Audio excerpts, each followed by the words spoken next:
Será que isso foi alguém pedindo para entrar? Esse barulho. Gente, é tanta campainha que aparece que eu nunca sei, tá? Então, gente, antes de falar das variações do teste T, que é o tema central da aula de hoje, eu preparei algumas revisões, né? Então, veja só, na aula passada a gente falou do teste Q, né? E falamos do teste F. O teste F tem como função avaliar a diferença nas precisões, né? Se há consideração de que a variância entre os dados é igual, né? Quando a dispersão entre eles é similar. Então, o teste F tem uma função diferente do T. T está avaliando exatidão, o F está avaliando precisão. E vimos o teste Q, que é a tentativa de avaliar os pontos fora da curva, o que a gente chama de outliers, tá? Eu não sei se ficou tão claro, mas o teste Q, ele só pode ser usado quando eu tenho medidas até 10 medidas, o teste Q é bastante robusto, tá? E a gente usa normalmente o teste Q para identificar os extremos mesmo, né? Se os pontos muito abaixo ou muito acima, por isso aquela questão de botar na ordem crescente, né? Faz sentido.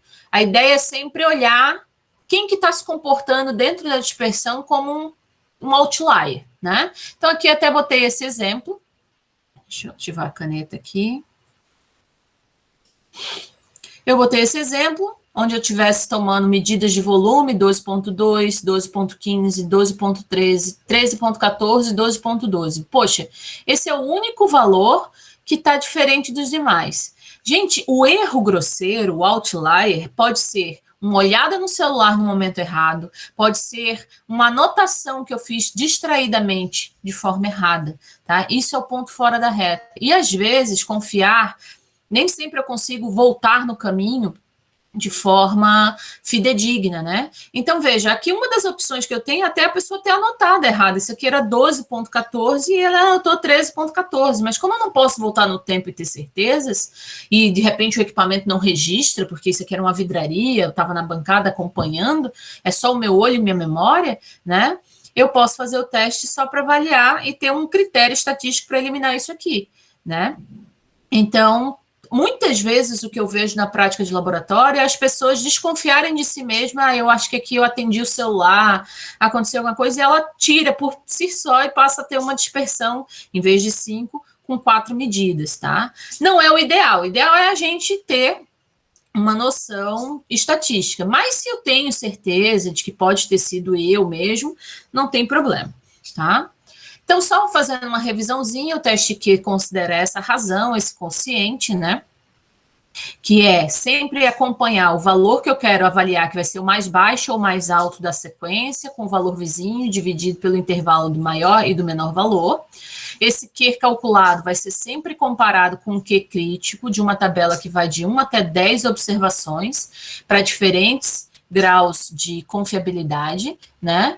Eu vou fazer isso para o valor menor e maior, sempre até que os dois sejam aceitos, né? Então, eu vou ficar eliminando, rejeitando, mudando essa faixa, até que o Q para o menor valor e o Q para o maior valor sejam aceitos. Ou seja, é um procedimento, não é só uma fórmula, né? A gente viu essa tabela, mas, conforme a informação que a Carol perguntou, e se eu tiver mais do que 10 medidas? O que deixa de ser robusto? Né, fica uma questão, fica um teste muito difícil de ser executado.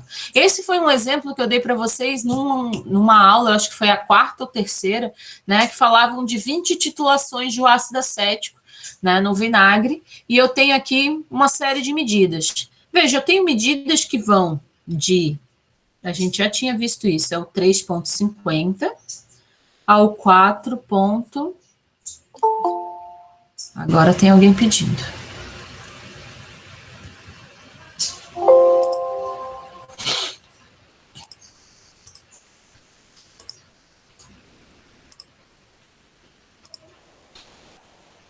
Né? Cadê o 4.01? 4.04 é o maior valor, tá? Sempre que eu volto, ele desativa a caneta. 4.4 é o valor. Eu poderia desconfiar aqui, já que o valor referência é 4, desses valores baixos. Posso desconfiar do 3,50? Eu tenho aí um 0,5 de erro, né? Como é que eu faço para avaliar quando eu tenho N's muito grandes? Entre o teste de Grubbs, tá? O teste de Grubbs, ele é um pouquinho diferente, ele se baseia no Z. O Z é a base do teste T, ele é a base do teste P, tá? Então, Z é a primeira função estatística. É um erro bruto, tá? Que seria pegar a medida mais baixa, que eu desconfio, ou a mais alta, subtrair da média em módulo, dividir pelo desvio das medidas, ou seja, o desvio dessa média, tá? E encontrar um valor de Z. Ao fazer isso para o 3,50, eu encontraria um valor de Z de 2. Existe uma mesma tabela para o valor de Z, que é mais bruta, né? Aqui são os percentuais de confiabilidade. Então, para 0,05, eu tenho 0,95 de confiança, certo? Considerando que são 20 medidas, não aparece aqui, tá? Aparece o recorte que eu botei por cima. Tá vendo? O N voltou aqui para N, porque eu tinha um pouco espaço.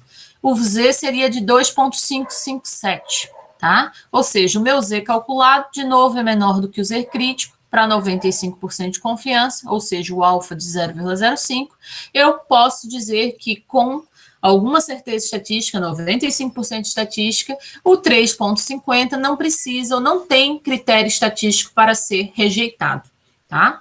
Então, veja, se o menor valor não tem critério para ser rejeitado, eu não preciso, eu posso considerar aquelas 20 medidas anteriores e fazer média, desvio, e teste T, e limite de confiança e tal, tal, tal. De novo, tanto o Grubbs como o Q, é ideal que ele seja o primeiro a fazer, que eu não tenha outliers, porque a presença de outliers vai mexer na minha dispersão, fazendo o S ficar alto, vai afastar a minha média simulando um erro sistemático. Então, é bom que o teste, o cara que causa esse erro aleatório, que é o Grubbs, que é o outlier, seja retirado antes mesmo de qualquer tratamento estatístico mais específico, tá? Então, o teste de Grubbs é bem direto, tá? E é facinho de usar. E aí a gente vai falar das variações do teste T. Vocês já devem ter visto esse meme. Esse meme sou eu, é o meu alter ego, quando alguém fala, né, que o resultado não apresentou diferença significativa no olho. Ela não me apresenta nenhum teste estatístico e solta essa frase, muito comum em banca de TCC, em banca de mestrado e doutorado. Eu faço essa carinha aqui, né? Por quê? Porque se a pessoa não fez os testes de significância, não tem o que falar, não pode usar essa frase. Eu até brinco que a palavra significativo virou bordão, porque todo mundo usa sem ter feito teste estatístico, e praticamente essa é a terminologia da estatística, né? Então, se a pessoa fez os testes e afirma aquilo, aí sim, mostra os valores do T calculado, dos parâmetros estatísticos calculados e compara com os críticos, aí sim ela pode usar essa informação sem sombra de dúvida, tá? Então, vamos às variações do teste T. A gente já tinha visto que eu posso calcular através desta fórmula o limite de confiança, o intervalo de confiança.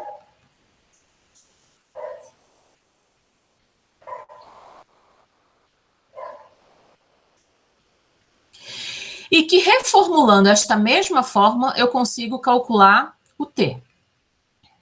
Qual é a diferença aqui? Aqui eu estou comparando uma média experimental com um valor referência. Então, eu preciso, para aplicar esta fórmula, ter um valor referência, que vai vir ou de uma metodologia oficial ou de um material de referência certificado. Mais alguém pedindo para entrar, tá?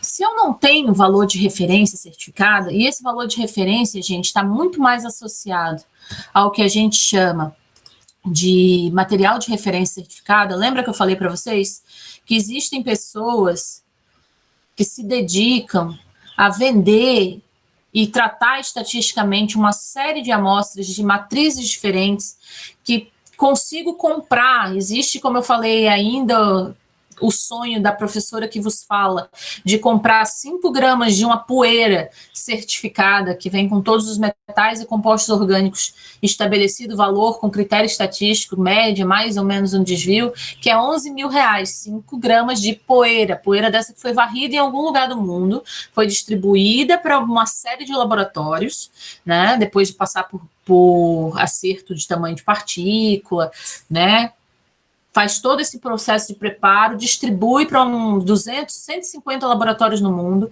todo mundo faz todas as análises possíveis e emite os laudos de novo para o instituto, né, que vende esse material. Ele vai tratar estatisticamente, vai ver desse N de 200, 150 laboratórios, quantos foram concordantes entre si, estabelece média, desvio com 95% de confiança, emite um laudo oficial, com a contribuição desses 200, 150 laboratórios, e manda para o povo, para o mercado, para vender. É caríssimo, porque passou por todos esses ensaios interlaboratoriais, né? Normalmente, ou você paga para participar desses ensaios, ou você é convidado porque você é um laboratório muito bom, tá? As universidades, o Inmetro, a Anvisa, a Fiocruz, costuma participar desses ensaios, porque quem é aprovado para participar do laudo final, significa que ele é um bom laboratório confiável, né? Então, a gente, lá no nosso laboratório, já participou de ensaios de certificação. Volta e meia, a gente recebe um convite para participar. Já fizemos de tomate, de semente de pinos, de plástico, de osso de ovelha, de análise de tecidos de peixe diversos. Então, volta e meia, a gente recebe uma matriz. Quanto mais diferente e complexa a matriz, maior é o desafio analítico de emitir esse laudo, tá? Porque as dificuldades inerentes à analítica mesmo. Mas para usar esse teste T, eu preciso ter um valor referência. E nem sempre eu vou ter esse valor referência, porque esses materiais são caros. É muito mais fácil eu ter 2 instrumentos diferentes, de fundamentos de técnicas diferentes, do que eu ter esse material, tá? Então, é uma faca de 2 gumes. Então, aqui é um exemplozinho, né, do valor lá do vinagre, que a média deu 3,80, era para dar 4, né? Eu tenho 20 medidas, o desvio das 20 medidas foi essa aqui. Faço o cálculo do T, o T ficou 5,96.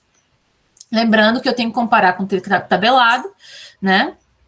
O T tabelado diz que eu teria para este N, um grau de liberdade 19, então T para grau de liberdade 19 é 2,093, significa que há diferença significativa entre as medidas, pelo teste T para 95% de confiança. Ou seja, a hipótese nula deve ser rejeitada, tá? O que a hipótese nula diria? Diria que entre as minhas médias experimentais, o 3,80 versus o rótulo, que diz que tem que ter 4, né? Não haveria diferença significativa, mas o que está dizendo aqui é que tem, então a hipótese nula tem que ser rejeitada, tá? Ela não pode ser aceita. E com isso, se eu repito para, vamos supor que eu estou numa linha de produção de vinagre, tá? Eu repeti isso para uma garrafinha aleatória. Eu vou fazer para mais 20 num dia. E isso se repete, né? Faço 20 de manhã e 20 de tarde, eu não posso liberar o lote para vender. É alguma coisa que está na linha de produção que está com problema, tá? Então, são critérios assim. Aqui é a tabela T que a gente vai usar, que ela é o T de student, que é para limite de confiança, e quando eu calculo o T, tendo uma referência, né? E ela é a mesma para a tabela que a gente vai usar para os próximos ensaios. Agora, quando eu não tenho um valor referência, eu não tenho um rótulo, eu não tenho um material de referência que tem um valor que eu tenho que obter. Como é que eu faço para garantir a confiabilidade das minhas medidas, né? Eu faço comparação entre 2 amostras experimentais, que vêm de 2 métodos experimentais. Então, suponha que eu tenho 2 técnicas, uma absorção atômica e uma espectrometria de absorção molecular, tá? E eu quero usar essas 2 técnicas para determinar o teor de ferro em farinha láctea, tá? Então, a minha amostra é farinha láctea, eu vou preparar a minha amostra de formas a atender essas duas técnicas analíticas, uma precisa ser acidificada e tal, e aí eu vou responder e vou jogar no meu instrumento e vou obter uma resposta. A mesma amostra vai ser tratada de um jeito diferente, porque é uma outra reação, precisa formar um complexo colorido, e aí eu jogo esse ferro colorido da decomposição dessa amostra de farinha láctea. Vejam, a amostra é a mesma, mas ela está sendo submetida a duas metodologias diferentes. Então, eu tenho dois valores amostrais diferentes, entende? São dois resultados experimentais para uma mesma amostra, vindo de técnicas diferentes. Então, aí eu tenho que usar uma outra reformulação do T para fazer essa comparação. Só que aqui, qual T eu vou usar depende do teste F. Eu preciso garantir que a precisão das duas técnicas que eu vou escolher sejam similares, e se não forem similares, eu tenho uma outra opção. Entenderam? Eu falei rápido demais. Eu pareço uma bazuca falando.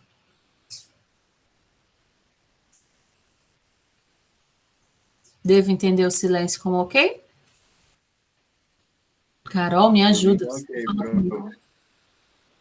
Desculpa, acho que foi o Robson. eu falei que por mim tá ok, já que ninguém tá falando lá. Ah, obrigada, Robson.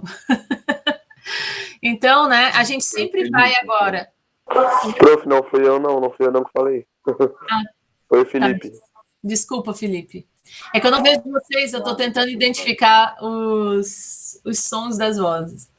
Tá, vamos lá. Então, eu preciso daquele teste F que eu ensinei para vocês para tomar decisões. Mas aqui eu estou falando de ter uma mesma amostra, eu estou chamando ali média de duas amostras, mas é a mesma matriz. No meu exemplo, é a farinha láctea. Mas eu vou ter um X médio que vai vir de uma técnica, e vou ter um outro X médio que vai vir de outra técnica. Então, a gente considera estatisticamente que são duas amostras experimentais, são dois valores experimentais para uma mesma matriz que estão sendo comparados. Como é que eu faço para comparar isso? Né? Eu preciso, primeiro, comparar o teste F e ver se essas duas técnicas têm precisões equivalentes ou não. Se elas tiveram precisões completamente distintas, eu faço uma comparação de uma forma diferente.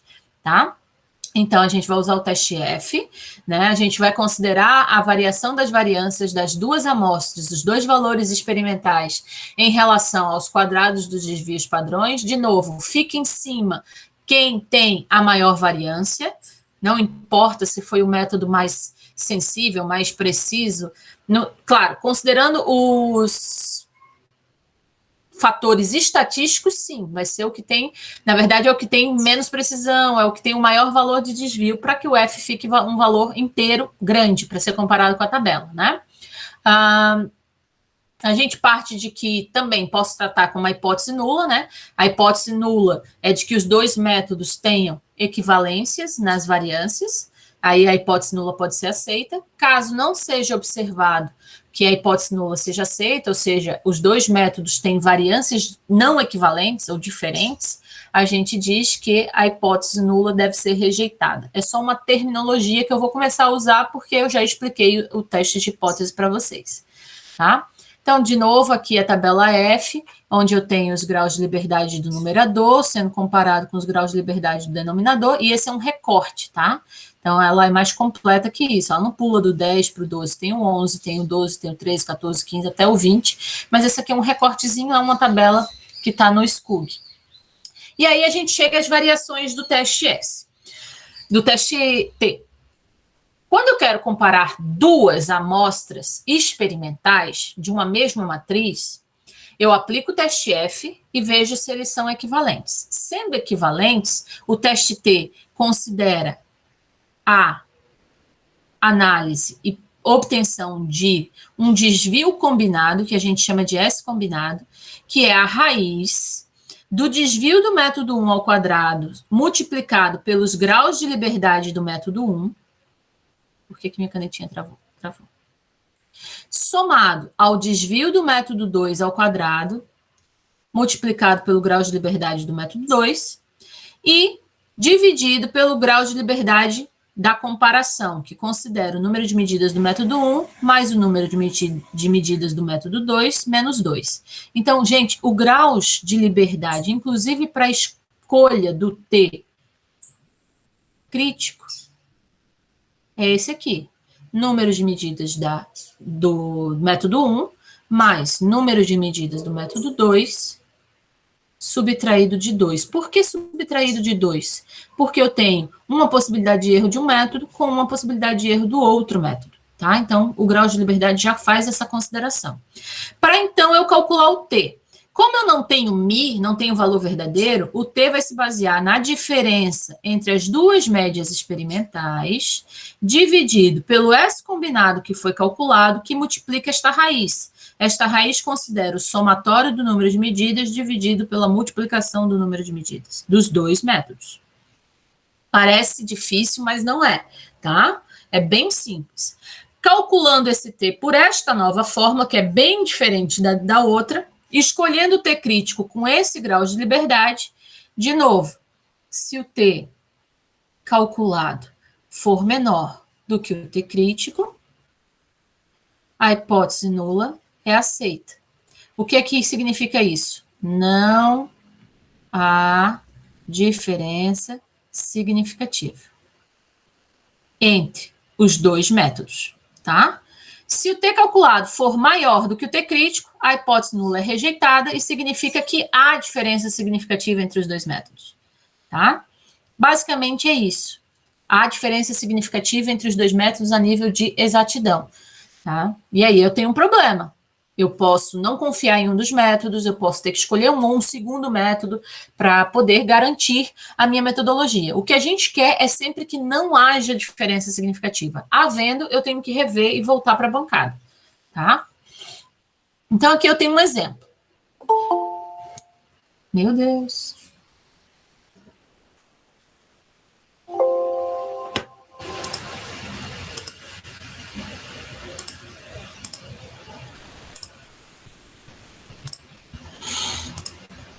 O exemplo fala o seguinte: foi feita uma série de experimentos. Isso aqui é legal para vocês terem uma possibilidade de uma outra observação, né? Eu fiz uma série de experimentos para determinar estanho em comidas enlatadas. As amostras eram aquecidas em ácido clorídrico por refluxo, em tempos diferentes. Eu considerei aquecer a minha amostra de a comida enlatada por 30 minutos, ou aquecer minha amostra enlatada por 75 minutos. E obtive 6 medidas de concentração para o estanho a 30 minutos e 6 medidas para o estanho a 75 minutos. Vejam, aqui são dois métodos de preparo diferentes. Eu preparei minha amostra considerando 30 minutos e considerando 75 minutos. A pergunta é, o resultado obtido para estanho evidencia que tem diferença significativa entre aquecer 30 e 75 minutos? Vejam, são dois conjuntos de dados para amostras, né? É a mesma amostra de comida enlatada preparada em duas metodologias diferentes, uma 30 e outra 75. São 6 medidas de uma mesma coisa, né? De uma mesma amostra, que foi aquecida a 30 e 6 amostras que foram aquecidas a 75. É um caso típico, onde eu tenho uma média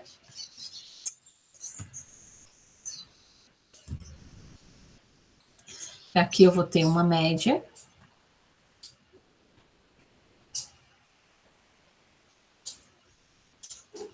vou ter um S1 e vou ter um S2. Como é que eu faço para ver se a diferença é significativa com relação ao tempo de fervura? Teste T, só que é um T diferente. É um T que precisa primeiro da análise do F, certo? Então, a primeira coisa que eu convido vocês a fazer, e aí pode ser direto na calculadora, é a gente estipular, já que o objetivo aqui é calcular o teste T, né? Qual seria, eu vou chamar esse aqui de método 1, esse de método 2. Qual seria a média do método 1 e a média do método 2? Assim como eu vou querer o S do método 1 e o S do método 2. Os N são iguais. N igual a 6 aqui, N igual a 6 aqui. Precisa ser igual? Não precisa. Poderia ser diferente, mas nesse exemplo ele está igual. Podem fazer para mim a média e o desvio?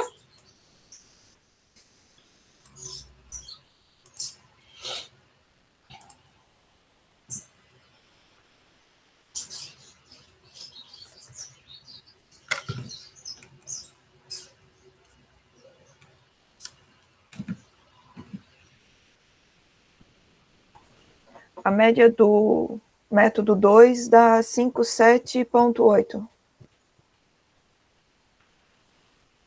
57,8, a gente vai arredondar para ficar com a mesma grandeza que está aqui, tá? Então fica 5,8? 5,8, isso. A média não pode ser mais precisa do que as médias, os valores que foram medidos, tá? Quanto que dá o desvio? Eu não fiz ainda. Ah, tá. Que o meu negócio de estatística na calculadora não está funcionando direito, professora. Não sei por quê. 1,6. Aí ficaria 2, no caso. Nesse aqui? Isso, no segundo. Isso. A gente sempre vai... A questão é quando arredondar, tá, gente? A primeira coisa que a gente deve considerar é a capacidade... Se a pessoa expressou as 6 medidas sem casas decimais, é porque existe algum motivo metodológico que ela não conseguiu dar esta precisão a essas medidas. Então, a matemática, ela vai te dar, normalmente, as calculadoras permitem até 8 casas decimais. Elas vão te dar isso aí, porque a matemática, ela não é... Eu estou gravando isso, né? Ela não é lógica, ela é lógica, mas ela não toma decisões, né? Então, essa decisão é a gente. A gente não pode dizer que a média dessas 6 medidas vai dar 57, alguma coisa, porque quem fez essas medidas já não garantiu isso. Então, a gente não pode garantir também. Então, fica o valor sem casas decimais. E aí, o mesmo critério o desvio não pode ter mais precisão do que a média, né? Ela é um reflexo de como variou os dados experimentais. Então, também arredonda, tá? Para o método 1. A média deu 57, prof. E o desvio?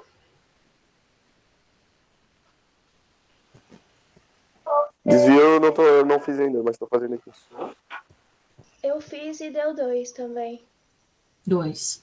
Olhando assim, gente, né? Que é uma aventura que normalmente os estudantes fazem, que é olhar no olho e dizer coisas. Que é a minha carinha lá daquela menininha do meme. Vocês diriam pelo olho que tem diferença significativa?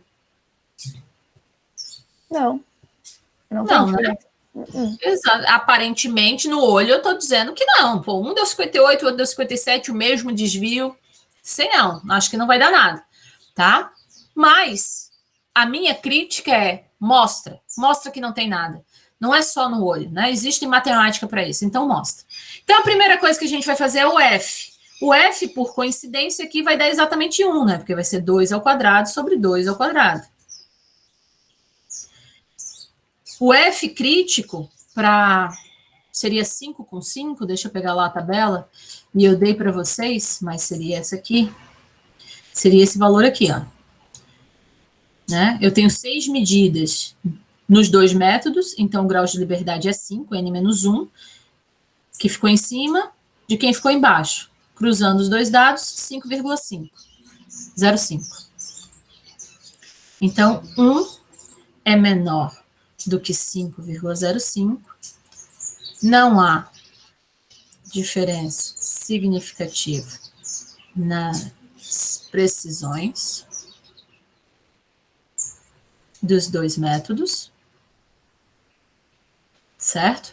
Então, eu posso usar exatamente aquela fórmula de T, que vai ter que calcular um S combinado, que é quem? Raiz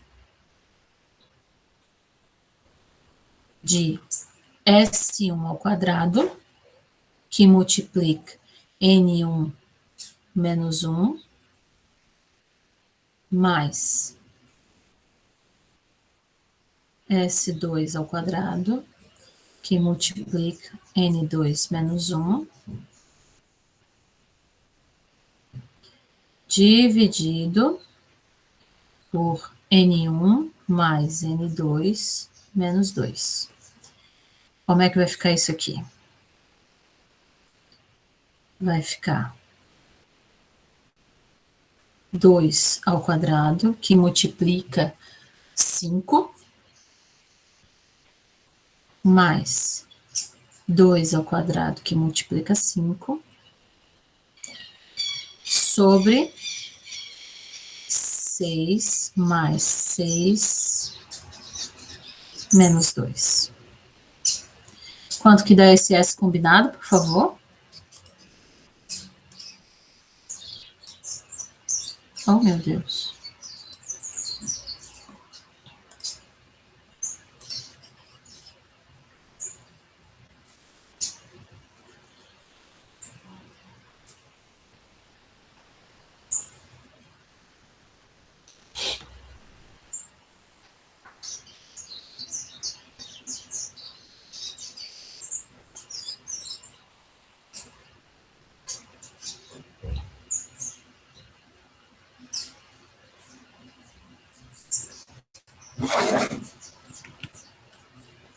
Dá 2?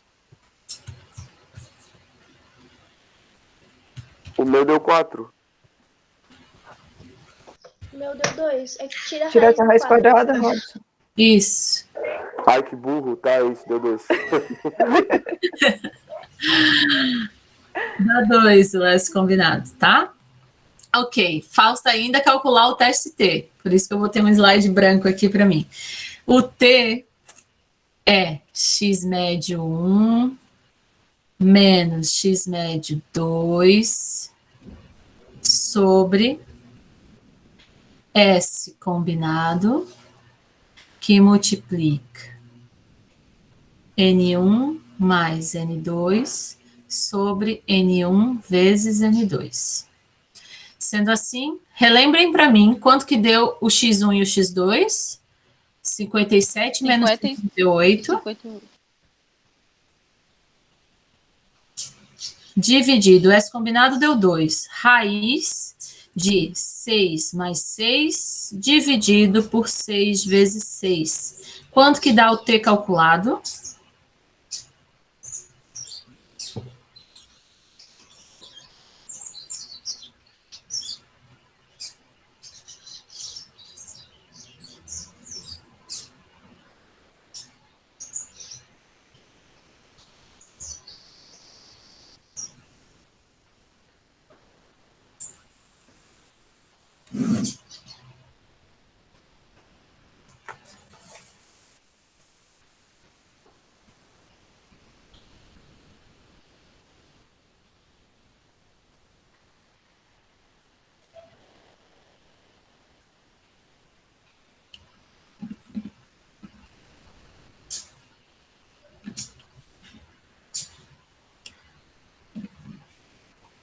Dá menos 1?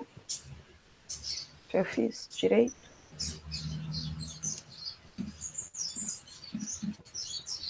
Para mim deu menos 0,87. Ixi, eu fazer de novo. Que na verdade vocês viram que a tabela não traz nenhum valor negativo, então você considera em módulo 0,87. Para comparação, né?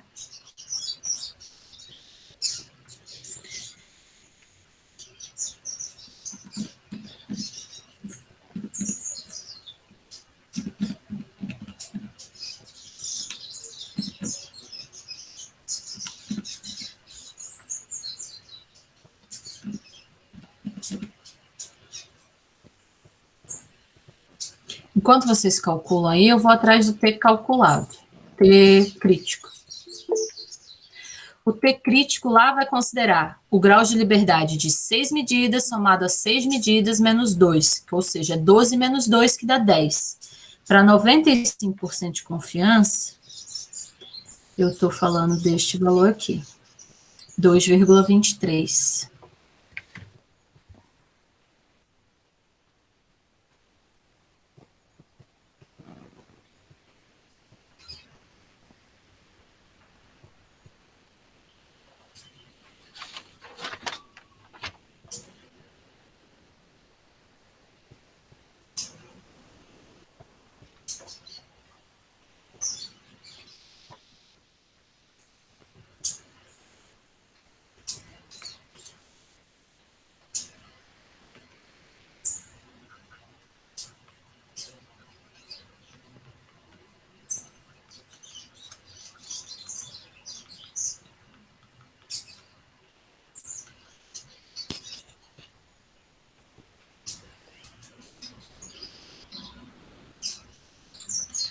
Tá? Então, o T crítico ficou maior do que o T calculado. A hipótese nula, que considera que não há diferença significativa entre os métodos de aquecer 30 ou aquecer 75, é aceita, certo? E a gente consegue ter um subsídio de uma tomada de ação. Se eu aquecer 30 minutos em refluxo ou 75 minutos dá no mesmo, eu vou fazer a escolha pelo tempo menor, porque isso vai me dar uma metodologia mais rápida, né? Com um critério estatístico. Vocês já tinham visto no olho que não tinha, né? Mas é bom, num artigo, num paper, no TCC, você mostrar, né? Não houve diferença significativa, considerando a comparação dos resultados entre 30 e 75 minutos, uma vez que o T calculado foi de 0,87, que é menor do que T crítico de 2,23, considerando que foram feitas 6 medidas em cada metodologia. Ponto. É uma frase. Mas aí isso te dá o subsídio de mostrar que você fez os cálculos, tá? Agora, vejam, vocês fizeram todos esses cálculos enormes, né? E para o resto da minha vida eu vou ter que fazer isso? Não, se for trabalhar comigo no laboratório, sim. Senão, o Excel faz para vocês, tá? Vamos lá mostrar aqui no Excel. Manter. Então, basicamente, é esses dados aqui. Eu vou mostrar duas coisas que eu acho importante no Excel, tá? Uma, que é montar essas fórmulas e depois mostrar o cálculo automático que ele faz. Quem está com o Excel aberto vai precisar, se é a primeira vez, se não tem experiência, nunca mexeu no Excel, talvez vocês não tenham os suplementos já baixados. Então, vocês têm que vir em Arquivo, Opções, Suplementos. Aí vem aqui, ó, Suplementos do Excel, IR. Essas 3 caixinhas têm que estar marcadas. Normalmente, se é a primeira vez que você vai usar, elas não vão estar marcadas, tá? Então, marca, clica nelas e dá o OK.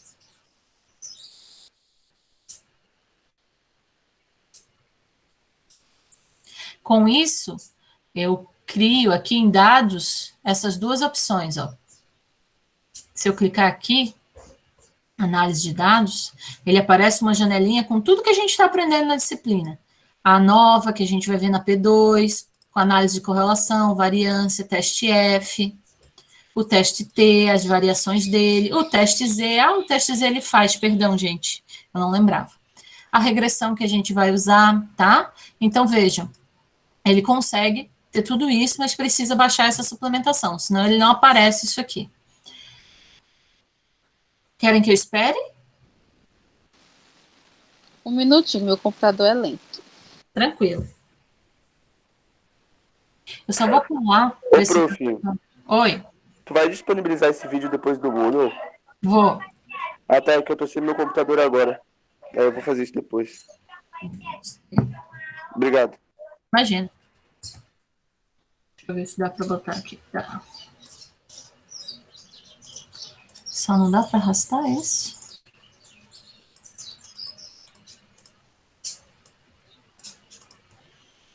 Ué.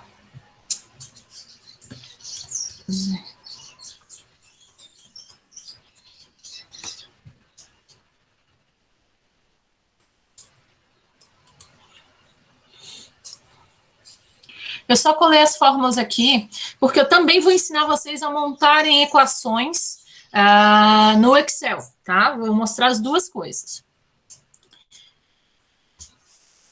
Aí, quando vocês me derem um OK...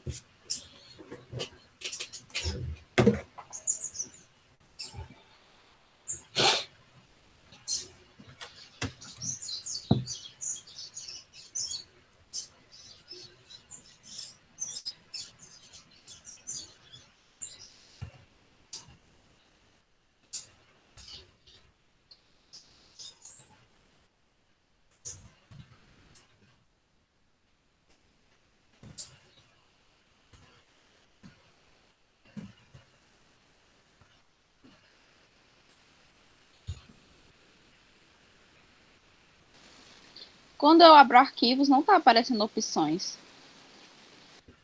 Não. Aqui embaixo? Não tem mais, Emily. Talvez seja igual ao meu. Aí no mais aparece a opção, opções.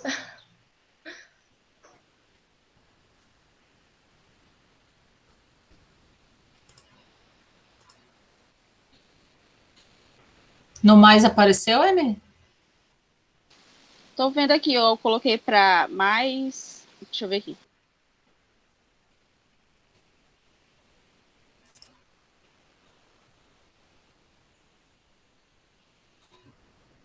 Janine, quando você escrever aqui e fizer qualquer pergunta no chat, eu não consigo ver, tá? Enquanto eu estou compartilhando tela lá no PowerPoint. Aí é bom que você me pergunte, porque senão eu não vou conseguir ver. Por exemplo, agora que eu estou esperando vocês, eu consegui ver que você tinha pedido para eu mostrar algo de novo.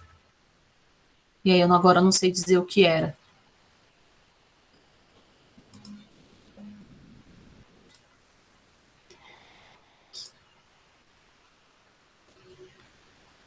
Peraí, Emily. Emily, você está usando que Office?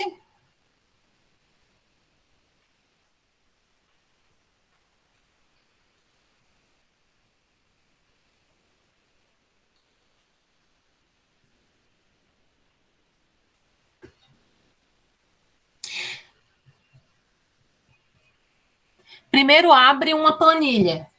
Tenta primeiro abrir qualquer planilha, pode ser uma planilha em branco, e aí vai em arquivo. Tá certo, eu vou tentar aqui.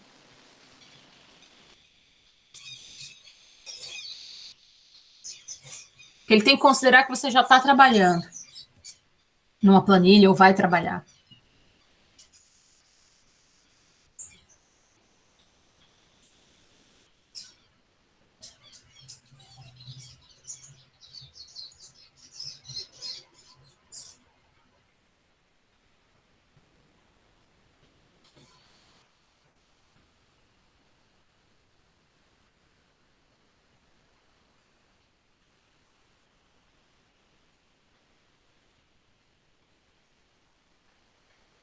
Foi?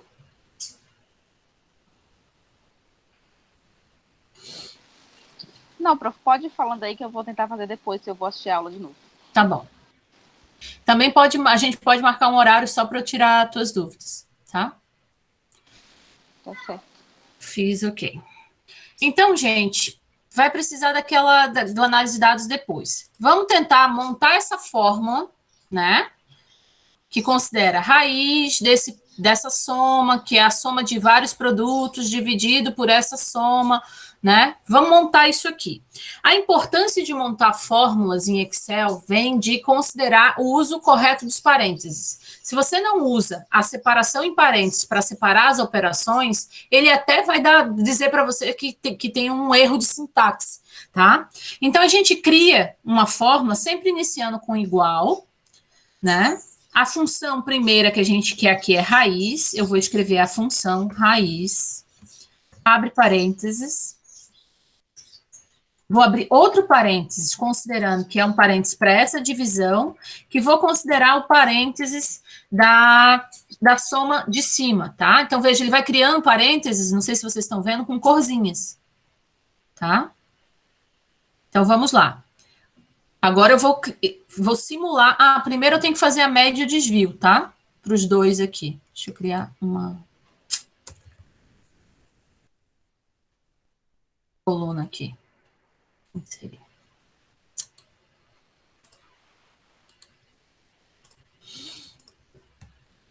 Média. Desvio. Igual, escreve a função média. Se o seu Excel tiver configurado para inglês, ele vai escrever as funções em inglês. Aí média seria average, tá? Tem que ficar atento a isso aqui. Aí eu puxo, ele vai pegar os valores que estão na coluna B3 e somar com a C3, D3, F3, F3 e G3, até a G3, e dividir pelo número. Então, ele já vai fazer a média, que deu 57. E aqui, a função vai ser desvio padrão. Aí, ó, tem desvio padrão A e desvio padrão P. P é de população, para um N muito grande, e A é amostral, tá? Que é para N's menores que 10, que é o nosso caso. Então, vou trabalhar com 10 VPA de A, clica na função, abre parênteses, para o mesmo conjunto de dados, que eu quero que ele faça o desvio dessas medidas. Dou Enter, ele vai te dar também valores bem quebrados. Você vem aqui em página inicial e deixa ele com a mesma precisão das medidas. Como o que ele vai fazer na linha de baixo é igual que eu pedi para a linha de cima, só que com a linha de baixo, é só puxar, tá, gente? Ó.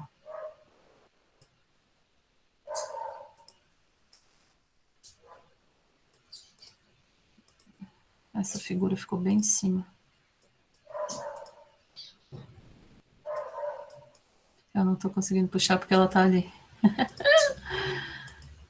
Ctrl Z. Que coisa! Vou criar mais uma coluna para conseguir puxar.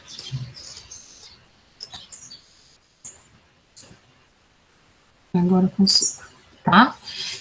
Então, aqui, ó, eu restringo o número de casas decimais, ficou exatamente os valores que a gente calculou lá no slide, né? Média, 57 e 58 para os dois métodos, 30 e 75 minutos, e o mesmo desvio de aproximadamente 2, certo? Então, isso aqui é o que vai ser necessário para todo esse cálculo. Agora eu vou excluir isso aqui para trazer a função para cá para ficar vendo, tá? Então, vamos lá. Por que eu fiz a média desvio aqui? Porque eu vou clicando nessa célula, eu encontro os valores referentes à média 1 e à média 2. O que eu fiz? Eu não sei o que eu fiz. Volta assim. Esse. Eu encontrei a média e a média 1, média 2, o S1 e o S2. Depois eu clicando na célula, ele já entende que eu vou usar esse valor aqui para um cálculo, tá? Que é o que é importante agora para montar. Então, vamos lá. Igual, raiz, abre parênteses, vou abrir 3 parênteses. O primeiro parênteses é S1 ao quadrado, então eu clico aqui, ele já vai pegar o valor de 2, então ele sabe que na célula I3, que é essa que está marcadinha, está mostrando a cor em azul e o quadradinho está em azul, significa que ele está pegando o valor que está nessa célula, tá? Ao quadrado, a função ao quadrado é circunflexo 2, certo? Isso multiplicado, que é asterisco, certo? Ao número de medidas, que é 6 menos 1. Então, isso eu já vou digitar. Fecho parênteses, porque essa primeira multiplicação vai ser somada à outra multiplicação, que vai ser esse S2 ao quadrado, que multiplica 6 menos 1. A parte de cima da raiz já está pronta. Deixa eu aumentar o zoom aqui, para vocês verem, tá? Vou botar mais um parênteses para ficar bem dividido por, lembra que é 6 mais 6 menos 2.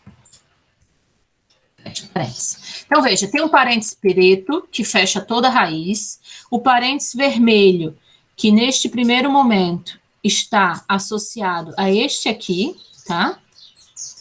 O par daquele vermelho. O roxo é a operação do denominador. O vermelho é a operação do denominador.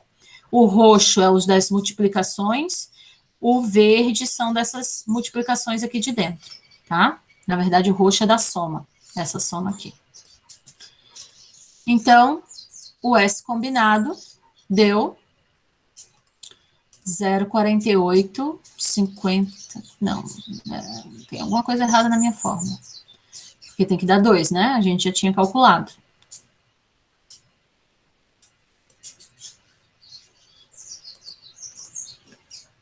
Acho que tem que botar mais um parênteses aqui.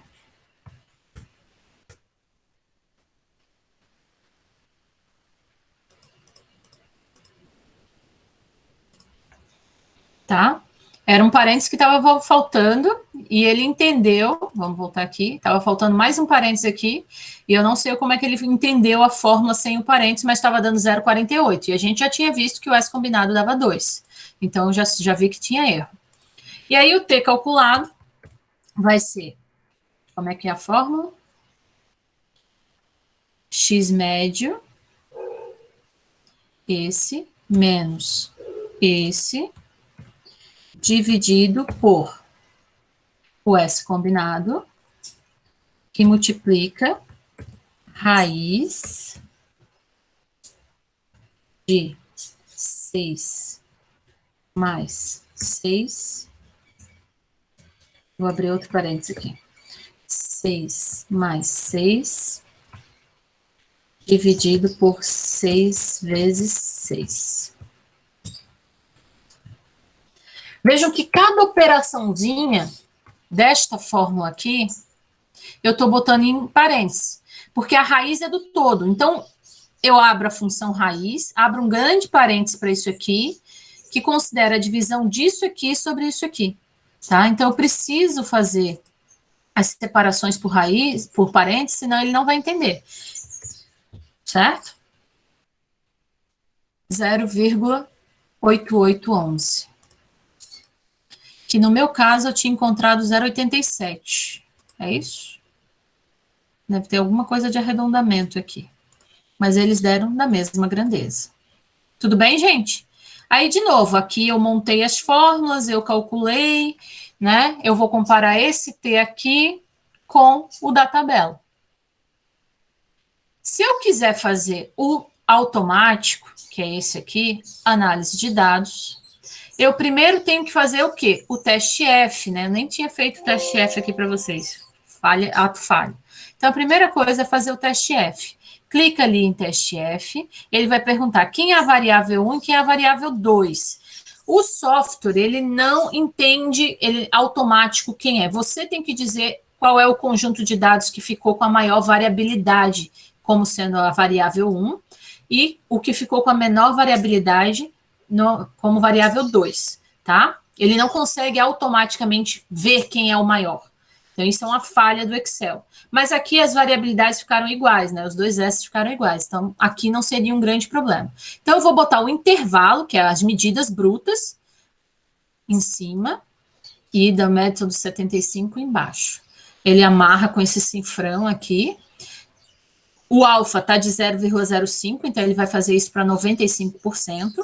E aqui eu escolho onde que ele quer botar esse dado. Se é numa nova planilha, que ele vai criar uma aba, ou se é no intervalo de saída. Eu vou botar intervalo de saída, porque eu quero que ele coloque aqui, tá? Então, eu clico em cima, ele já diz onde que vai jogar. Dou OK, e ele vai fazer o teste F. Ele já mostra o F calculado, e compara com o F crítico, tá? Foi menor, eu já posso garantir que eles têm equivalências iguais, né? Não tem diferença significativa entre a precisão do método com 30 e do método com 75. Então, com esse teste, eu posso vir em análise de dados e escolher o teste T correto. O teste T correto, não sei se vocês conseguem ver aqui, tem 3 opções. Teste T para 2 amostras em par para a média, que é o teste T pareado. Tem o teste T para 2 amostras presumindo variâncias equivalentes, ou seja, aquele que o teste F deu OK. E o teste T para 2 amostras presumindo variâncias diferentes. Qual é o nosso? O nosso agora é esse do meio, porque o teste F está dizendo que as variâncias são equivalentes. Então, eu clico nesse teste T para 2 amostras. De novo, eu vou dizer que o intervalo da variável 1 é os resultados brutos para 30 minutos, e o intervalo da variável 2 é... Acho que eu fui até o G4, né? A variável 2 é os resultados brutos para 75. De novo, está para 95% de confiança, ele automaticamente já me pede uma nova planilha, mas eu quero intervalo de saída e vou colocar como sendo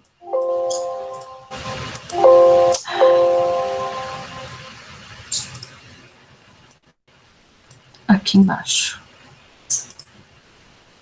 Ele já fez o teste T, ele já me dá o valor calculado, e eu comparo com o T crítico bicaudal, que é o de 2,228. Certo? Ou seja, esse é menor do que esse, não há diferença significativa. Tudo bem, gente? Estão aí comigo ainda? Muito rápido. Acham que revisando o vídeo fica tranquilo? Um pouquinho rápido, mas eu vou tentar revisar depois, porque eu me perdi ali no caminho, meu Excel não ajudou. Tá. A gente pode, vai ter mais um exercício, e aí a gente vai fazer as coisas com mais, eu vou fazer com mais calma, tá? Qualquer dúvida, gente, a gente pode marcar um horário só para mexer no Excel, tá? Um horário de atendimento. Vamos continuar a aula, então. Deu para entender que o passo a passo é, faço o teste F, vejo se não há diferença significativa, não havendo diferença significativa, eu vou para o teste T, que tem que usar um S combinado, o cálculo do S combinado, né? Então, esse é o caminho quando o teste F passa. Agora, não, eu tenho 2 resultados experimentais para uma amostra que vem de 2 métodos experimentais, eu faço o teste F e o teste F indica que há diferença significativa. Então, se há diferença significativa, a fórmula de calcular o T muda, ela passa a ser esta fórmula aqui, que considera a diferença entre as 2 médias experimentais, dividido por esta raiz, que é o desvio ao quadrado do primeiro método, sobre o número de medidas do primeiro método, mais o desvio ao quadrado, ou a variância, né, do método 2, dividido pelo número de medidas do método 2, raiz disso tudo. Isso vai me dar o T calculado, para quando o teste F indica que as variâncias foram diferentes. A dificuldade aqui é que T crítico usar. Porque, como eu tenho variâncias diferentes, eu tenho, então, muito possivelmente, mais de uma possibilidade de erro. Então, não é simplesmente subtrair do 2 ou de 1, tá? Então, aqui, para a escolha do T crítico, eu preciso fazer um cálculo mais complexo do entendimento de qual é o grau de liberdade, que é essa formulazinha aqui que não é pequena. Considera a variância do método 1 dividido pelo número de medidas do método 1, somado a variância do método 2 dividido pelo número de medidas do método 2, essa soma elevado ao quadrado, dividido por esse fator ao quadrado, né, sobre o grau de liberdade do método 1, somado ao fator, esse fator ao quadrado, dividido pelos graus de liberdade número 2, esse fator inteiro subtraído de 2, tá? Esse valor deve ser arredondado ao algarismo inteiro mais próximo para a escolha do T crítico. Então, esse cálculo aqui é mais simples. Não precisa do S combinado, usa direto a média e o desvio dos métodos e o número de medidas. Mas a escolha do T crítico, que deve considerar que eu tenho mais possibilidades de erro, uma vez que eu tenho variâncias diferentes sendo indicadas pelo teste F, é que é o calcanhar de Aquiles, tá? Então, existe um método, um exemplo aqui. Eu fiz o seguinte. Foi feita a determinação da concentração de tiol no sangue de um conjunto de voluntários, tá? Primeiro, foi aplicada a determinação em indivíduos que são ditos saudáveis, que eu estou chamando aqui de normais, e um segundo grupo de pessoas que sofrem de artrite reumatoide, uma vez que o tiol pode ser um indicador da presença da doença. A pergunta é, há indícios de que a hipótese nula possa ser aceita? Qual é a hipótese nula neste caso? A hipótese nula, ela baseia-se que a concentração de tiol entre grupo normal vai ser igual, a média, né? A concentração de tiol de indivíduos com reumatoide, ou artrite reumatoide, né? E esses foram os resultados experimentais. a concentração de tiol em indivíduos normais, ela variou de 1,84 até 2,07, e os indivíduos com artrite reumatoide foi de 2,81 a 4,06. De cara, vocês diriam o quê? Tem diferença significativa ou não tem diferença significativa? Essa hipótese vai ter que ser rejeitada ou vai ter que ser aceita?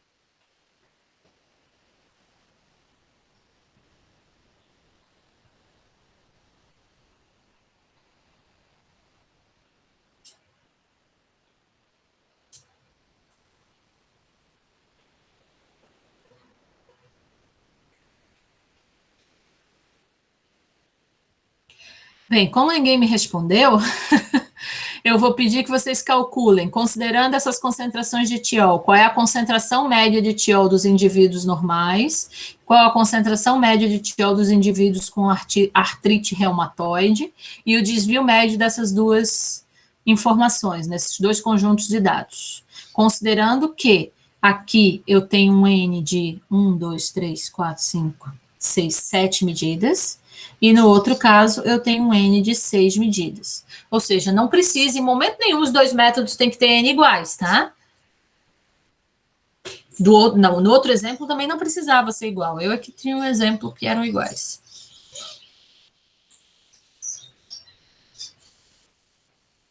Vocês me dizem quando eu concluir esses resultados? Senão eu termino sendo muito acelerada, gente. Vocês precisam segurar o meu freio. Lembrem que vocês é que seguram a locomotiva.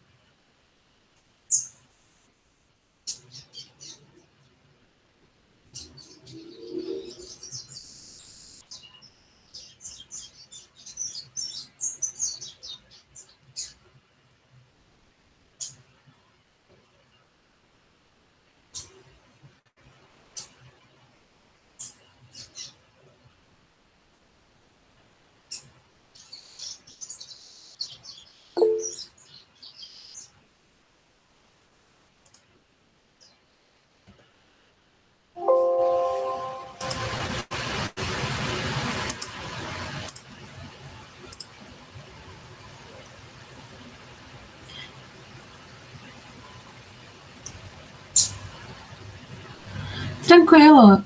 Quando você entra de novo, Felipe, eu não preciso da permissão, não. Se for alguns segundos, depois você entra meio que automático. A gente só escuta o barulhinho de você entrando, mas não precisa eu, tá?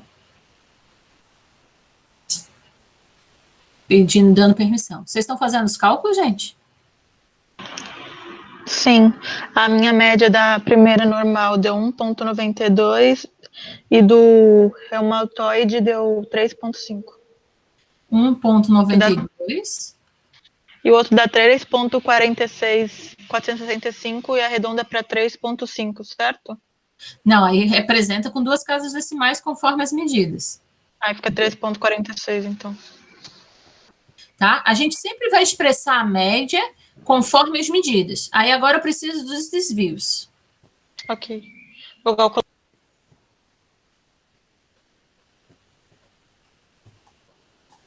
A minha média do reumatoide deu 3,47. Tem algum problema, não? Sinal de que alguém deixou de arredondar.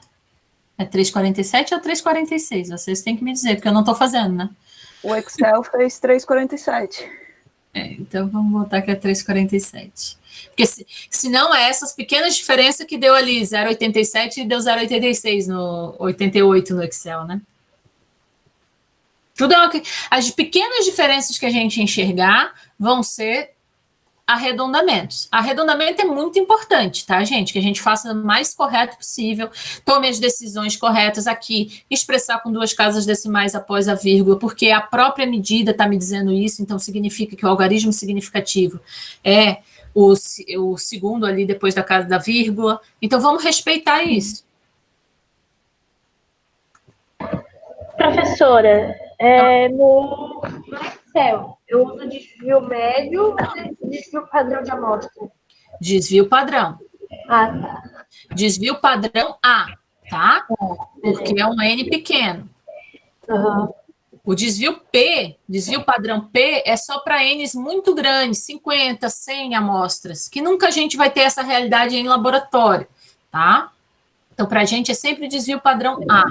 Que é a Aqui tem desvio médio, desvio padrão A. Então, mas desvio médio é aquela outra fórmula, que é o D barra, que a gente viu lá no começo do semestre. Esse, basicamente, é um desvio mais pobre. Estatisticamente, a gente quase não usa ele, a não ser que se peça. Mas nas fórmulas dos testes, é sempre desvio padrão, nunca desvio médio. É desvio padrão A? É desvio padrão A. Tá. Gente, ninguém quer mais fazer na calculadora, tá todo mundo fazendo no Excel. Que bom, Eu que fiz bom. na calculadora, e aí a primeira deu 1,92 e o desvio de 0,07. E no segundo deu 3,465. 465. Tá. Mas é o 4,465, o 5 é o logaritmo que vai ser cortado. Quando isso aqui é par, Não fica par, existem né? algumas regras que eu não que são dizem que quando é par não soma, quando é ímpar soma. Mas já existe uma atualização que é quando for menor, como é que é? Igual a 5, soma. Então, se é 5, tem que somar. Então, vai para 47. Entendeu? Se fosse 4, não somaria, só cortaria, né? E aí a questão do somar aqui não fica atrelada a ser ímpar ou par. Então, a Anvisa tem usado, por exemplo, as duas opções, o que eu acho meio dúbio. Mas o Excel assumiu isso. Aí o desvio deu 0,44. Certo? Então, esse é o cara que tem maior desvio, né? Então, se fosse fazer o cálculo do F, ficaria 0,44 ao quadrado sobre 0,07 ao quadrado. Esse F de 0,44 ao quadrado dividido por 0,07 ao quadrado daria um F de 39,51.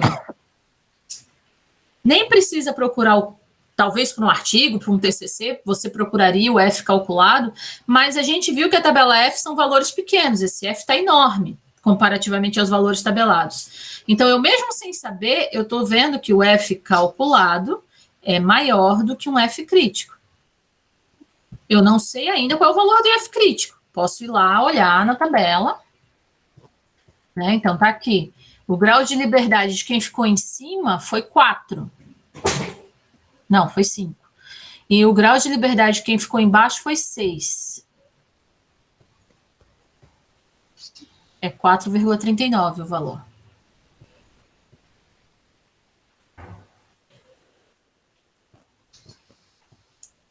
Sempre esqueço de ativar a bendita da caneta. É maior do que 4,39, né? Eu falei. Então, há diferença significativa entre as precisões dos métodos. A presença da doença causa uma diferença na dispersão da concentração de tiol nas amostras. Agora, a gente precisa, então, usar essas fórmulas, porque o teste F já indicou, que é esse o T que eu tenho que calcular, tá? Então, vamos lá. Deixa eu só reproduzir as fórmulas aqui para ficar mais fácil. T vai ser igual a x1 menos x2 sobre a raiz de S1 ao quadrado, que divide N1, mais S2 ao quadrado, que divide N2. Para depois escolher o T crítico, você vai precisar considerar esta linda fórmula, S1 ao quadrado sobre N1, somado a S2 ao quadrado sobre N2, tudo isso ao quadrado, dividido por S1 ao quadrado, N1 ao quadrado, sobre N1 mais 1 mais S2 ao quadrado sobre N2 ao quadrado dividido por N2 mais 1. Fecha esse parênteses, ainda subtrai tudo isso por 2, arredonda ao número inteiro mais próximo. Então, temos essa árdua tarefa, né? Me relembrem aí, vocês que devem estar com o caderno, né? As duas médias. Método 1 é o normal, né? Deu 1,92. Menos 3,47. dividido pela raiz de 0,07 Isso. ao quadrado, dividido por 7 medidas, mais 0,44, né? Isso. Ao quadrado, dividido por 6 medidas. Quanto que vai dar esse T?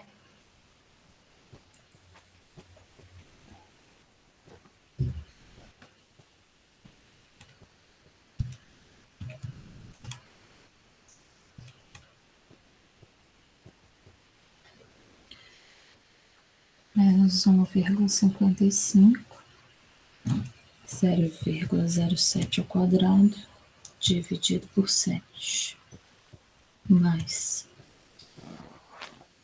0,44 ao quadrado, dividido por 6. Raiz da resposta. 0,18.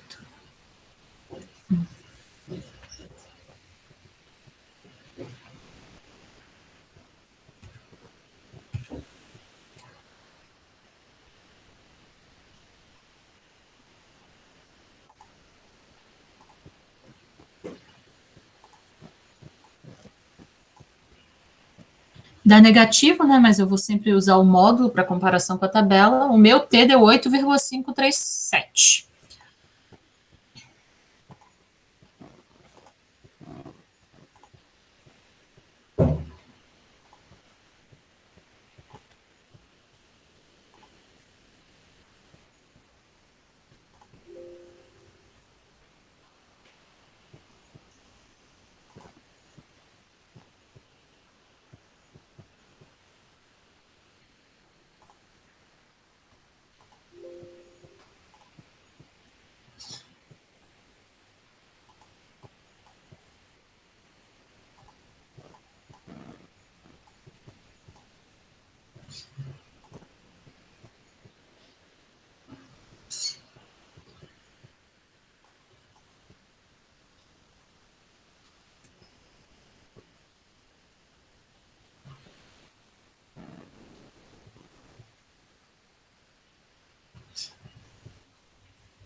Meu grau de liberdade vai dar quanto?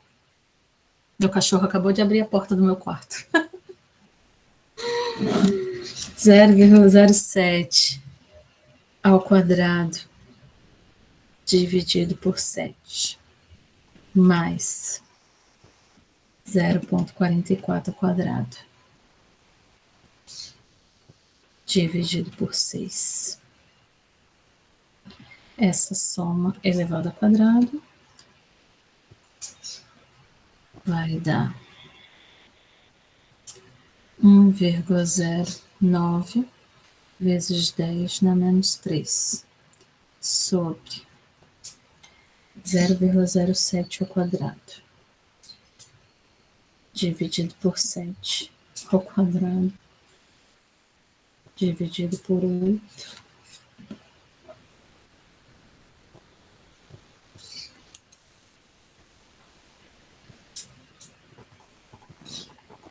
6,125 vezes 10 na menos 8, que soma 0,44 ao quadrado, dividido por 6, elevado ao quadrado, dividido por 7.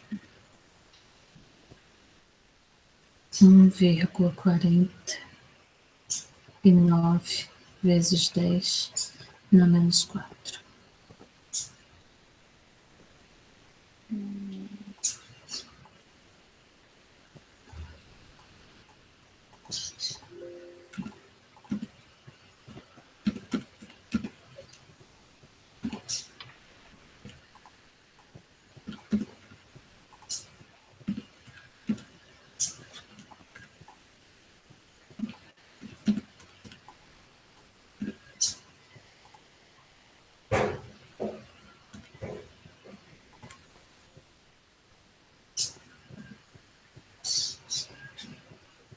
Deu 7,31. Eita!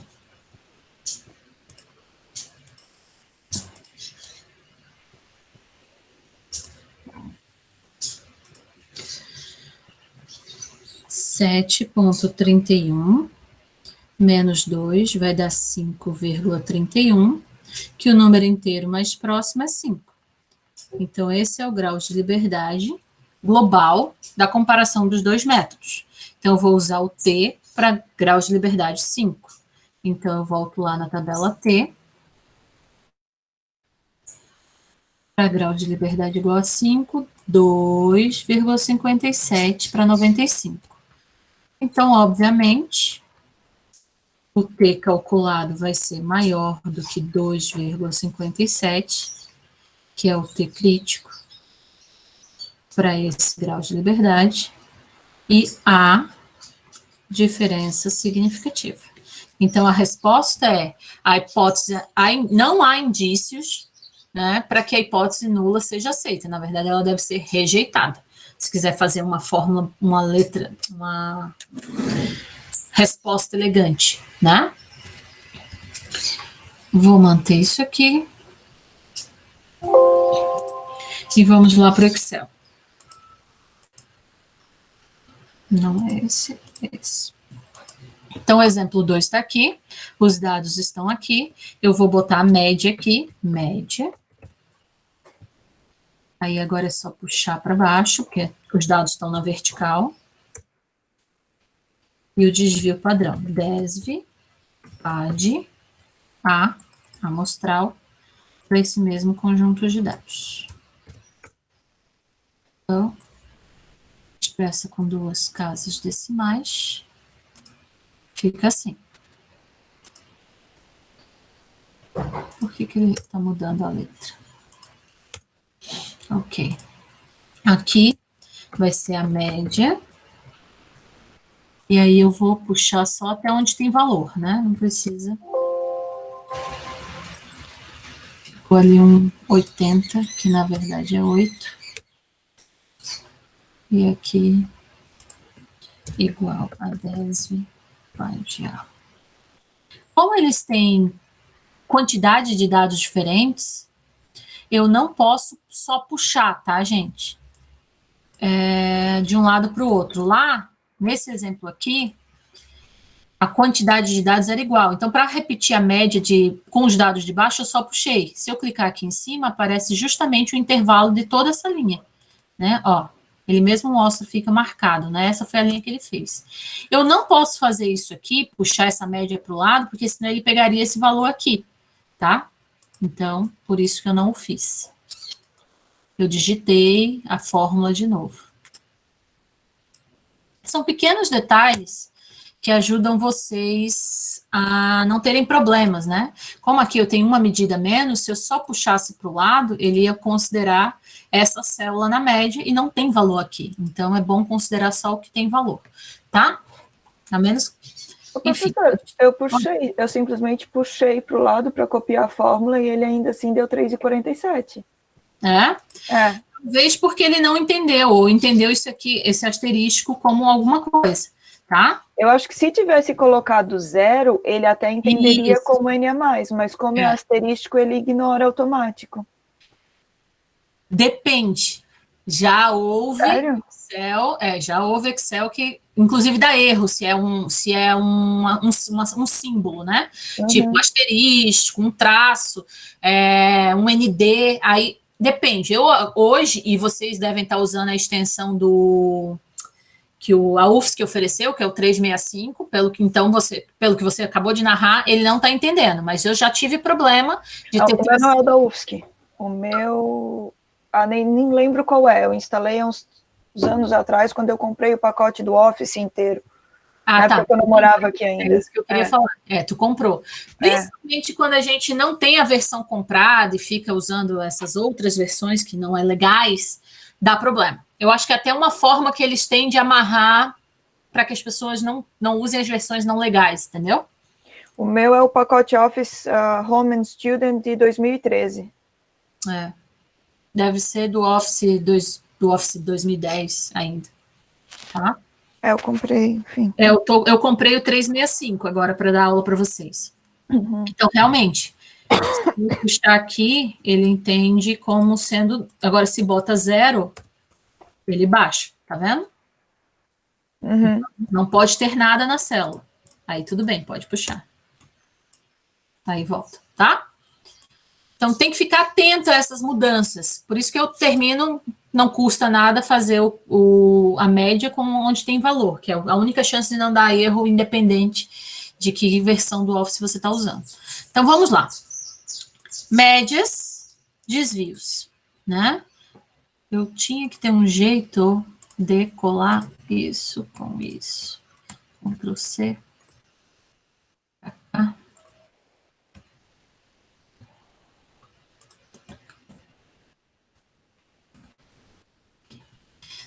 Então, vamos lá. O T vai ser direto, né? Vou botar aqui, igual, abre parêntese.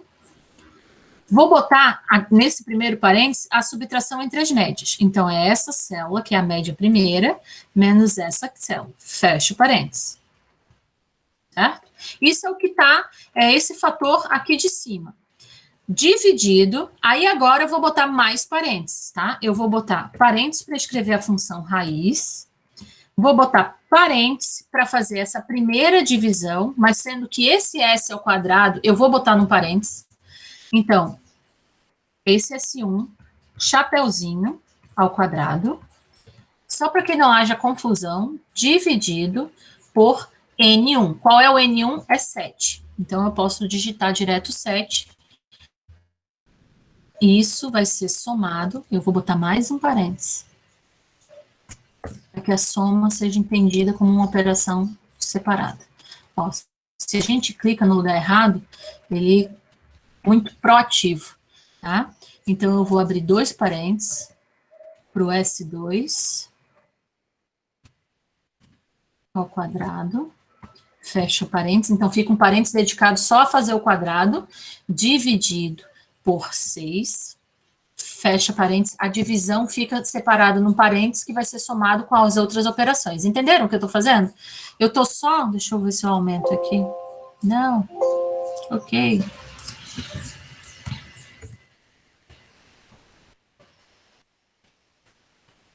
Deixa eu botar um zoom aqui, para a gente entender bem o que eu fiz, tá? Ó. A primeira subtração, que são as subtrações entre as médias, vejam que a cor que aparece aqui é a cor que aparece aqui, tá? Quem foi o azul? O A10, 1,92. Então, ele está fazendo 1,92 menos o 3,47. É a cor que está aqui. Essa divisão, aí eu botei toda a raiz dentro de um parênteses. Raiz, aí botei parênteses de cada operação.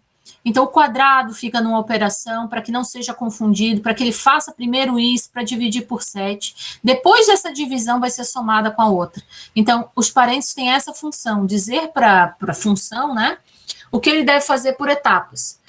Às vezes, é um excesso de zelo. Às vezes, eu posso tirar um parêntese desse e não ia ser tão significativo, não ia afetar. Mas, às vezes, ele é muito significativo. Então, por vezes...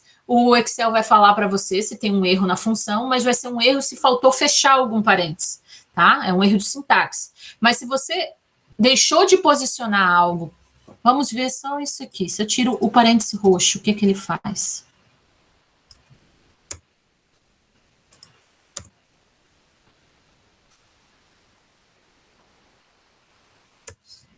Ele não alterou, tá? Então, ele entendeu que ele vai primeiro fazer a raiz, dividir para depois somar. Mas, por zelo, eu costumo a deixar todos os parênteses, tá? Para que não tenha erro. Então, esse é o meu valor de T, né? Aqui. Agora, eu preciso fazer aquela fórmula para o grau de liberdade, que é mais complicadinha, porque ela é intensa, né? Excluir aqui. Estou excluindo só para trazer a fórmula mais para cá. Eu vou botar o grau de liberdade aqui embaixo, depois eu colo ele lá em cima, só para a gente ver a fórmula e montar ela olhando, tá? Então, veja, eu vou ter que diminuir o zoom de qualquer jeito. Depois que você escreve igual, ele entende que você vai fazer uma operação, então ele não deixa você fazer quase mais nada. Vamos botar aqui. Então, o grau de liberdade vai ser, abre parênteses, desta primeira, da parte do numerador dessa função, né? Então, vamos lá. Vai ser o S1 ao quadrado, fecha parênteses, dividido pelo 7, fecha parênteses, somado ao esse desvio ao quadrado, dividido pelo 6. Essa soma vai ser elevada ao quadrado. Então, vou botar mais um parênteses aqui. É isso. Então, isso é todo esse denominador aqui. Então, eu vou abrir mais um parênteses para fazer a divisão. Certo? Então, veja, depois que eu botei o quadrado aqui, eu fiz a divisão. Aí, a divisão vai ser por partes. O S1 ao quadrado,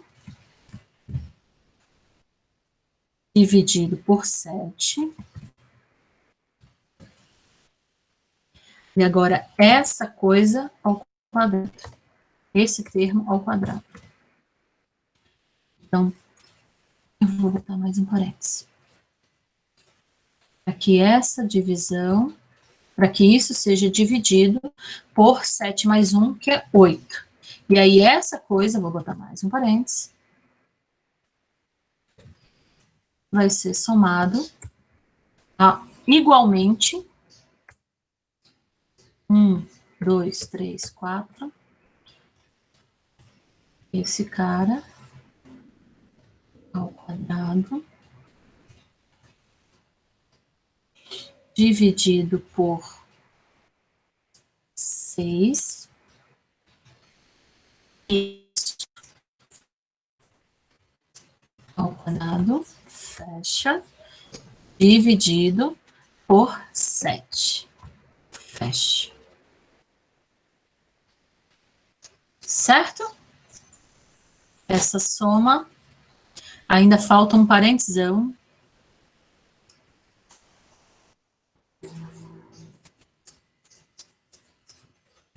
Menos 2.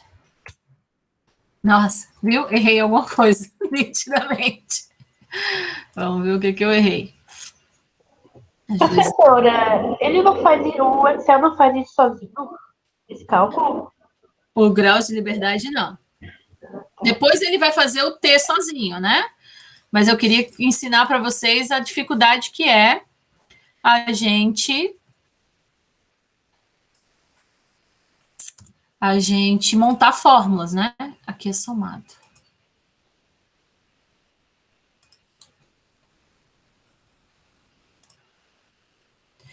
Vamos olhar aqui por cima. Então, é 0,08. Ah, achei.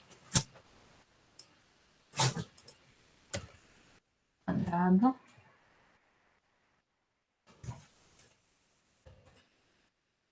dividido por 7, somado a 0,44 ao quadrado, dividido por 6. Toda essa soma ao quadrado, dividido por. Talvez eu precise de mais um parênteses aqui. Ó, ele já disse que tem alguma coisa errada. Ok.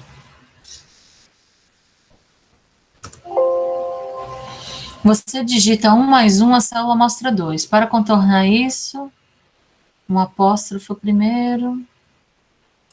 Ok.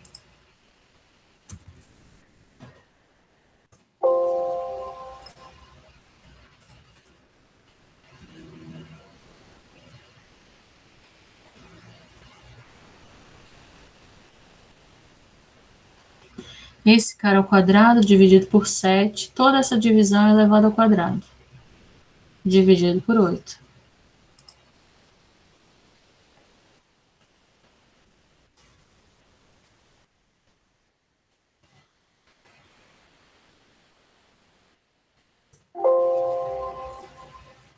Desisto, vou fazer de novo. Vamos fazer de novo.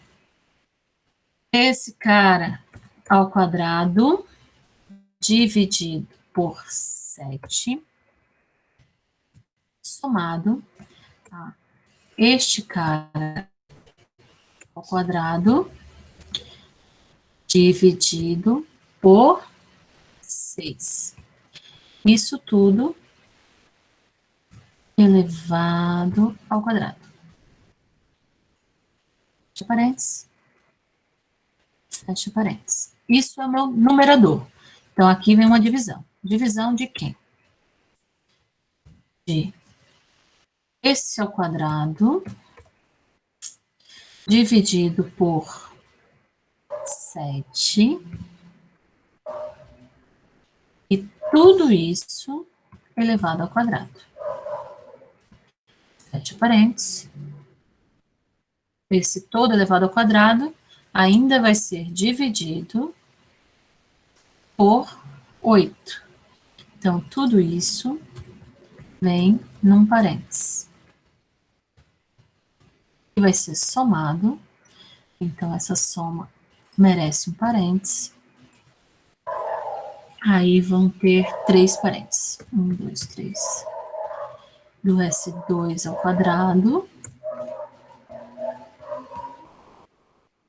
dividir por 6, fecha, elevado ao quadrado, fecha, dividido por 7, fecha. E agora fecha. Aê, 7,35. Isso, vou botar mais um parênteses, fazer menos 2, que vai dar 5,35. E arredondando, Ctrl C, Ctrl V, ao número inteiro mais, engraçado, Ctrl C, Ctrl V.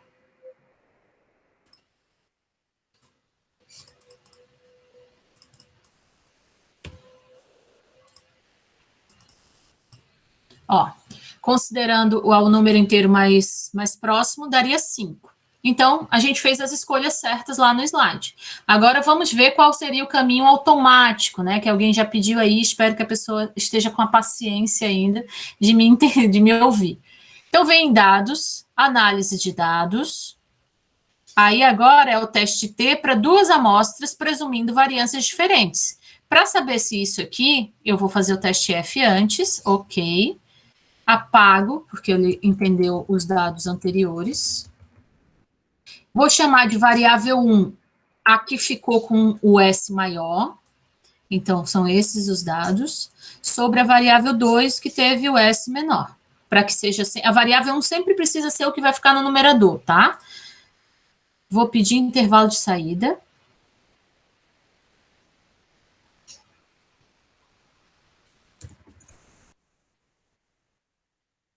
Vou botar o teste F aqui. Então, ele já fez o teste F, o F ficou calculado igual a 33, o F crítico 4,38, tá? No nosso caso, o F deu um pouquinho diferente. Deu 39, deu na mesma ordem, mas o F foi escolhido certo. Deve ser alguma coisa de arredondamento aqui. Eu fiz na calculadora. Vocês chegaram a fazer? 0,44 ao quadrado dividido por 0,07 ao quadrado. Prof, é que aí ele considerou 0,08, né? É que eu vi na calculadora depois que deu 0,075. Ah, tá. Isso, pode ser. No Excel, você diz, né? Aqui ele está considerando o F certo. O desvio certo, né? Aqui ficou 0,08. É isso. E agora a gente vai testar o dados, análise de dados. O F está garantindo que é essa opção de T que eu tenho que pegar, porque o F está dizendo que eu tenho variâncias diferentes, então eu tenho que pegar o teste T, 2 pontos, 2 amostras presumindo variâncias diferentes, dou OK, boto o intervalo 1, a amostra, que ficou aqui, para 95% de confiança, intervalo de saída, vou pedir para ele botar lá do lado do F, vou botar aqui.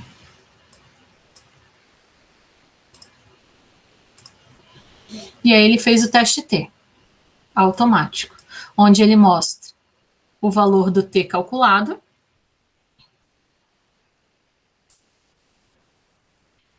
e o T crítico que ele tem que comparar, que é o bicaudal, tá? Bicaudal porque a gente considera desvios positivos e negativos. A comparação é sempre feita em módulo. Se não for feita em módulo, eu vou concluir errado, né? Eu vou concluir que isso aqui é menor do que isso aqui e que não tem diferença significativa porque é um valor negativo. Não deve ser feita assim. Deve ser feita a comparação em módulo. 8,48 é maior do que 2,57, então há diferença significativa entre os indivíduos que não têm doença de artrite reumatoide e doença de artrite reumatoide em função da concentração de tiol. Então, para saber se alguém tem artrite reumatoide, eu posso considerar que a concentração de tiol é um bom indicador. O teste estatístico não diz para a gente que tem que ser acima de tanto para dizer que tem tiol. Isso é uma outra etapa desse estudo. Ele simplesmente está dizendo que eu posso usar, com 95% de confiança, a concentração de tiol como um biomarcador para doença reumatoide, porque a concentração de tiol para quem tiver a doença vai ser diferente de quem não tem a diferença, para quem não tem a doença. Foi, gente?